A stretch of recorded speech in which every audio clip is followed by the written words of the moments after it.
The laughter echoed through the hallway like a blade dragging along tile. I stood just beyond the kitchen archway. Shadows swallowed me, but I could see her, my wife, her mouth curled around a champagne flute, her eyes bright with a cruelty I never thought she owned. "Finally," she whispered, almost giddy. Her sister leaned in, glass raised. "To 6 months," she said. "To insurance money," my wife laughed. They clinked.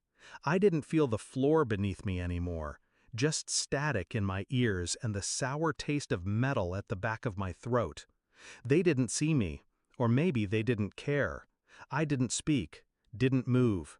I just watched her celebrate my death like it was a promotion, like the tumor in my gut was her ticket to freedom.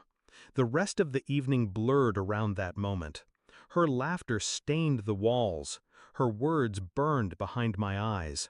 I went upstairs, closed the door, and made one phone call. It started small, too small to name at first. A missed call. A smirk that lasted too long. The way she didn't cry when the doctor said, "terminal." I told myself she was being strong for me. That's what I wanted to believe. Until I wasn't looking for strength anymore. I was looking for reasons. She stopped touching me, stopped asking how I felt. She started dressing better, sleeping elsewhere in the bed, leaving the house more often. When I asked her where she'd been, she smiled like I was a child. "Out," she'd say. "You worry too much." Maybe I did. Maybe that's why I didn't see it sooner. But that night, that celebration, there was no denying what I heard. She wasn't just done with me. She was betting on my expiration date and planning her future with the money I would leave behind. My cancer wasn't the tragedy. It was her lottery ticket. I didn't confront her. That would have given her too much. Instead, I learned to smile again, pretend, mimic the version of myself she remembered. At night, when she slept, I copied her phone contents to a private drive. Screenshots, voice notes, bank statements, deleted messages. It was all there. The man, the plans, the calculations. She had Googled how long stage 4 stomach cancer usually lasts. She'd even drafted a eulogy. I watched her sit at the breakfast table and sip tea like none of it existed. And I made my moves. I visited my lawyer, quietly, changed the beneficiary on the life insurance, updated my will, recorded everything. I didn't need to scream or threaten. The best revenge isn't loud. It's surgical. I documented her affair, tracked her rendezvous, found the motel receipts. She wasn't just cheating, she was waiting for the cancer to do her dirty work, and smiling at me like I was already in the ground. 4 weeks later, I sat across from her. She was drinking wine, red, dry, always her favorite. I placed a manila envelope on the table between us. She stared at it. "What's this?" she asked. I didn't answer. She opened it. Photos, printouts, transcripts of her calls, his name, their hotel, the insurance paperwork, with her name scratched out in clean, sharp ink.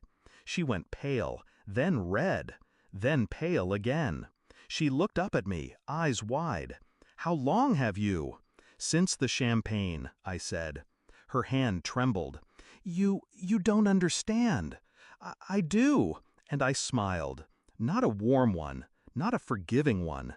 The kind of smile a man wears when he's finished digging a grave, but hasn't told anyone who it's for yet. I stood, left the rest of the folder on the table.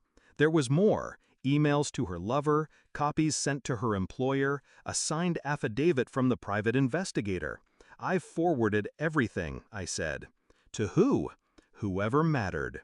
Her jaw clenched. You'll ruin me." "You were counting on me dying quietly." The silence between us was thick.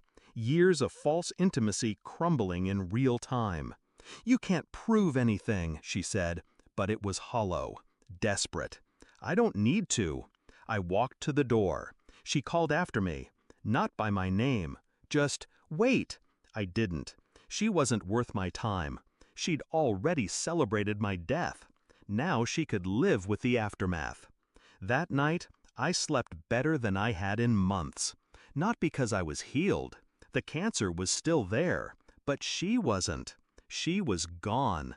Everything she touched turned to rust. But I walked out of that house untouched. Colder, yes, but whole. She thought I would die and leave her rich. Instead, I lived and left her ruined.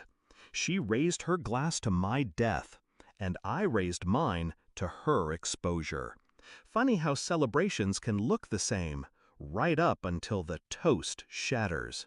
I'm still dying, but she's already dead.